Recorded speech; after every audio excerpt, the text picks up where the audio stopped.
Carney looks impressive on paper, and I can understand why Canadians think he's the man for the moment, because he was vetted, for example, by the Brits who put him in charge of the Bank of England. But I can also tell you what happened when he was in charge of the Bank of England. And I know this because I know people who were affected, and I mean rich people, who were affected by his decisions as head of the Bank of England.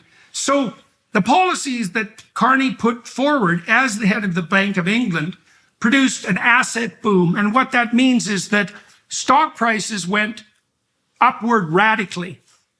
And what that meant was that the people who have a tremendous amount of money got a lot more money as a consequence of Carney's maneuvering. And that, I would say, shows you that's a good case example of exactly who he prioritizes, despite his protestations, when push comes to shove. And so the people that I've been talking to, and these are very wealthy people and they're very well connected, although they have a conscience, as it turns out, we're not very happy that the quantitative easing principles that Carney put into place in the aftermath of the 2008 financial crisis made the rich much richer and the rest of everyone else, and that meant everyone but the extremely rich, substantially poorer.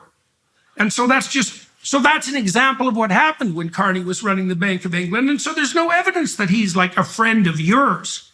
And so, okay, now, then we might address another issue. It's like the issue of Trump and his saber rattling. Well, the accusations that have gone out with regards to Pierre Poilievre is that Poilievre is just MAGA light. You know, he's a Make America Great advocate, which he's not, by the way, and that a vote for Poilievre is really a vote for the Trump types. Well, let's see what Trump himself thinks. Well, a few days ago, when this was recorded, Trump came out and said he didn't give a damn who ran Canada.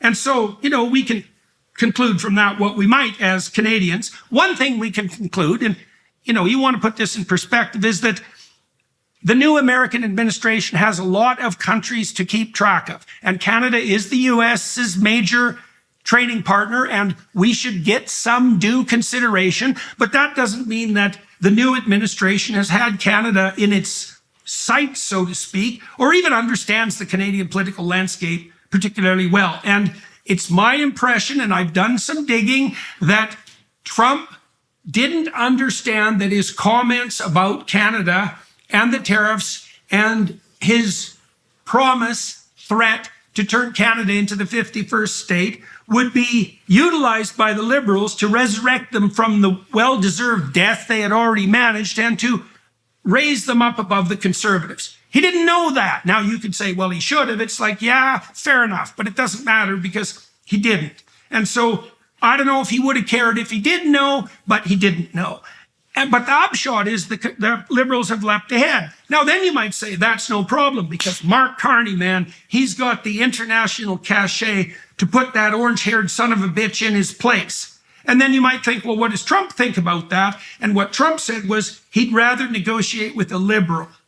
Now, you could say, well, that's because he thinks Carney is much more confident and competent than Poilievre, who he described as no friend to him and no friend to the MAGA movement, by the way. Or you could read it, and I would read it this way, knowing something about Trump, that because Trump is radically pro-American and because the free trade era has radically come to an end, that Trump is looking at Canada thinking if Canadians are foolish enough to elect that piker Carney, who's a retread of the worst of Trudeau, although much more effective on the managerial front, let's say, then we'll be able to crush him extremely effectively at the negotiating table. We have contempt for everything he stands for, and that would be a real good thing for us Americans as we pursue our own self-interest.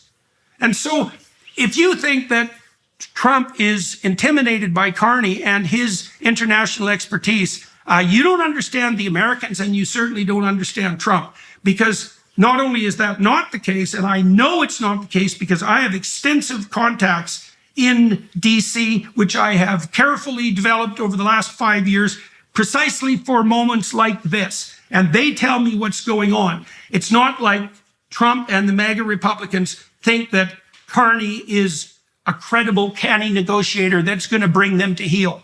Quite the bloody contrary. Now, you know, can Poilievre step up and do a better job than Carney? Well, Canadians tend to get overshadowed at the bargaining table with regards to the Americans because they're very canny negotiators. And we have a lot to learn in that regard. But what we could do and perhaps would do with a conservative government, if they got their act together, is foster Canadian independence from the United States in a very real way, remove borders to interprovincial trade, crisscross the country with pipelines, radically improve our fossil fuel-based economy, move our refining capacity back into Canada, develop something approximating a real industrial policy, and maybe on something approximating a wartime footing, given the magnitude of the threat from the Americans, deal more effectively with the Germans and the Japanese, for example, who've already indicated their inexhaustible thirst for Canadian resources,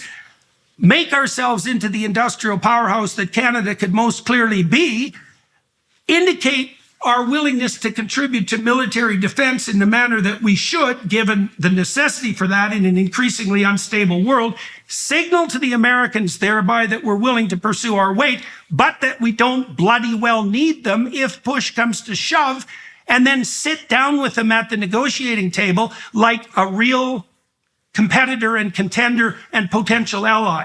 And if you think it's going to happen under Carney, well, you can take Trump at his word. He already indicated his contempt for the liberal types. And he said that, he's no friend of Poilievre. Well, you want to read behind the lines a little bit. And as far as I can tell, what that means is that Trump would rather deal with a contemptible, weak-kneed liberal than with a conservative who actually puts Canada first. And so don't be thinking that Carney's the guy with the cachet to put Trump back on his heels, because Trump has faced people who are a lot more intimidating than Carney. And it's not only that, Carney stands for everything that the more radical fringe of the Democratic Party stands for in the United States. And it's not like Trump has any sympathy for the Democrats as a whole, and certainly not for the more leftist eco-fringe of the Democrats. And it's clearly the case that if Carney was an American politician, he'd be Gavin Newsom. He'd be exactly the sort of person that's pushed exactly the policies that Trump can't tolerate that have emanated from the Democrats. And so it's a delusion.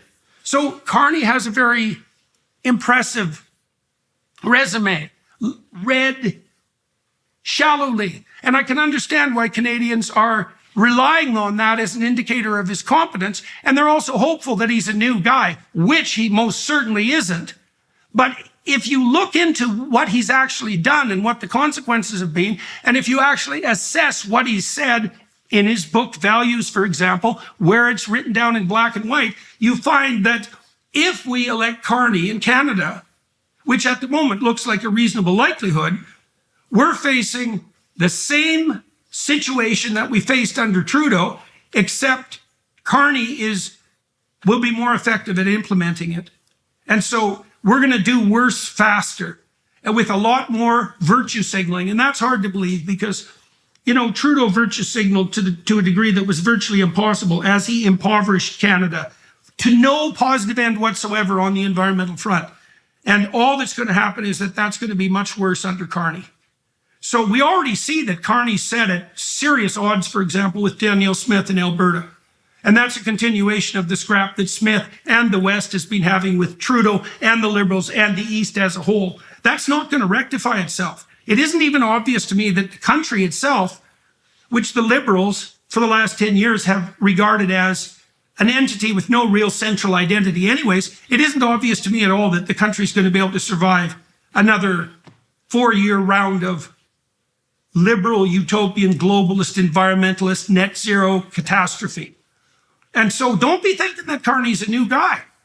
And don't be thinking that his stellar resume indicates that he's going to produce some kind of economic revival in Canada, because all the evidence points to the fact that he's going to continue to pursue the net zero delusions that he's already established as the center of his entire edifice of thought. And if you don't believe me, and maybe you don't want to or can't, or you doubt me, read Values yourself. And then you'll see, read the first 3 chapters and the last 3 chapters, because the middle of it's just boilerplate. It's only there to make the book thick instead of pamphlet length. And so an hour of reading and you'll figure out who Carney is. Now, if you believe that carbon dioxide output on the part of Canada constitutes an existential threat of the sort that requires us to become poverty-stricken over the next 40 years, well, we virtue signal about how the planet could be saved while doing absolutely nothing about actually addressing any true environmental problems, then Carney's your guy.